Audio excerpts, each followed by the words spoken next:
In the last video, we learned how to look at a molecule and think about its geometry, right? And we learned this based on the Vesper model, VSEPR. And the idea behind the Vesper model is that electrons repel each other. So within the valence shell, anytime you have a covalent bond, which contains an electron pair, they repel each other and they want as much space as possible. And when we considered this idea that they want as much space as possible, we came up with these parent geometries for our different classifications. So AX2 was when we had a central atom and 2 bonds to that atom. AX3, we had 3 bonds to the central atom. AX4, we have 4 bonds. AX5 and AX6, right? So we call these our parent geometries. In this video, we're going to explore what happens to these shapes as we start replacing a bond with a lone pair. Okay? And the requirement for being able to name the geometry is that we have to have a central atom. So in the case of AX2, right, if we were to remove one of these bonds and replace it with a lone pair, we no longer have a central atom. So A would become a terminal atom. So we actually don't have any other geometries for our AX2 category. This is simply a linear parent geometry. But when we move to our AX3 category, we can imagine removing this atom and replacing it with a lone pair of electrons. Okay, so if we do this, we would have our central atom A. We still have 2 bonds, but we've replaced one of those bonds with a lone pair. Okay? When we name the shapes of molecules, we can only see atoms. We cannot see electrons. So when we name this, we only name the shape corresponding to the bonding pattern. So we kind of see this bent line. So let's erase this so you can see it better, right? So this pattern looks like a bent line. So this is a bent geometry. Okay? If we were to remove a second bond and replace it with a lone pair, we would end up with 2 terminal atoms. So AX3 only has this one subgeometry. AX4.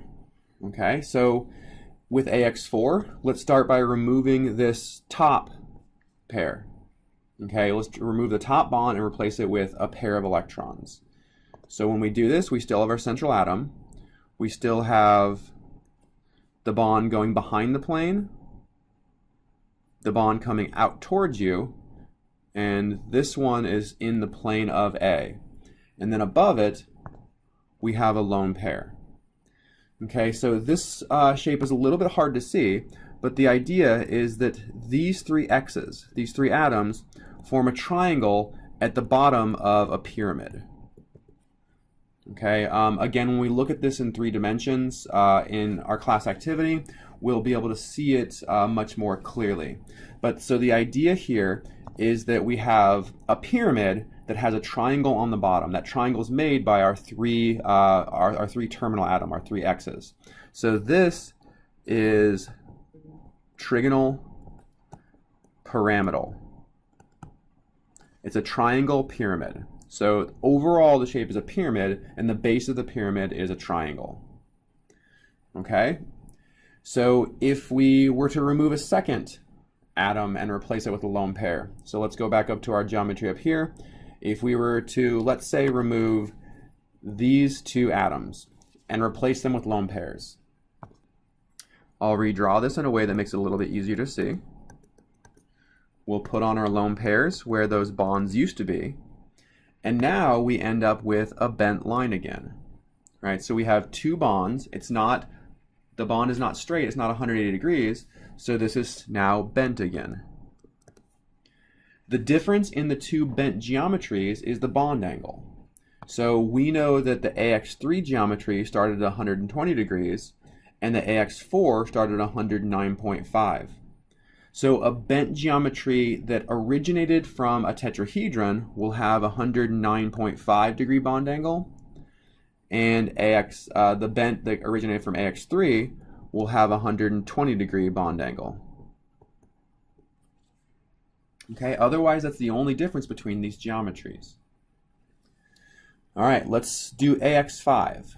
Okay, so the trick to the AX5 category is remembering that we always take atoms from the triangle plane. We never take them from like the straight line created by the XAX. Okay, so let's start off by taking this atom and replacing it with a lone pair. Okay, and I'm actually going to rotate this whole thing like to the right here. So I'm going to rotate it so that we have our XAX 180-degree bond on top when I redraw this. And I'm going to do it that way because it makes it easier to see the shape. So there's the straight line that we see here. And then my two bonds, one coming out and one going back. Okay, and then on top we have our lone pair. So the idea here is it looks kind of like a seesaw, right? So we have a wedge on the bottom here and then a flat plank on the bottom, and you can imagine like X's being two kids and they can go back and forth, right? The childhood toy in the park. So this geometry is known as seesaw. Okay, so it looks like a seesaw, so that's a good way to remember this one. Okay, let's remove a second pair, and in this case I'm going to remove this atom and this atom because it makes the geometry easier to see. When I redraw this, I have X, A, X, and then I have my X off to the side, and I have my lone pairs here and here. So in this case, right, we see something that looks like a T. So here's a T. If we were to rotate it, it would look more like a T, but this is a T shape. Okay, so this geometry is known as a T shape. All right, we have to remove one more. And again, we're taking it from the triangle plane. So I'm going to remove 1, 2, 3 atoms, and I'll scroll down here.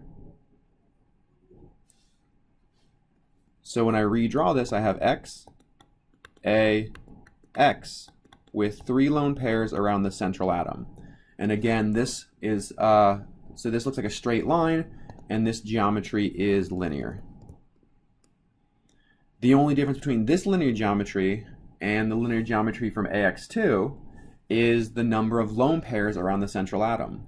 AX2 molecules have no lone pairs on the central atom, whereas AX5 molecules that are linear have these 3. Okay, I think that this is the hardest one to remember because the shapes are harder to see than some of the other ones, especially seesaw. Okay, the AX6 is easier and we only do 2 of them.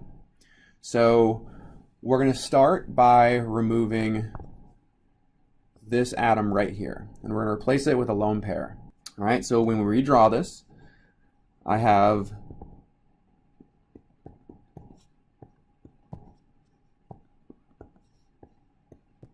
okay, so these 5 atoms are all in a plane, and then coming above that plane I have another atom. Okay, in this shape, so we basically have a square on the bottom. All right, so see the square there, and then we have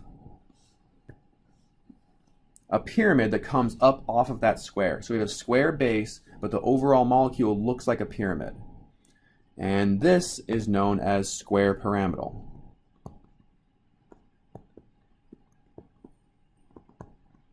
And looks like I forgot to put my lone pair there. There is a lone pair there that we replaced this atom with.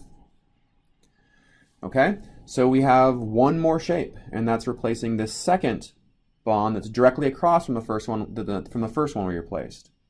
Okay, when we redraw this, we have a central atom surrounded by 4 bonds, all in the same plane, and we've replaced the lone pair. We've replaced the atom going up and down.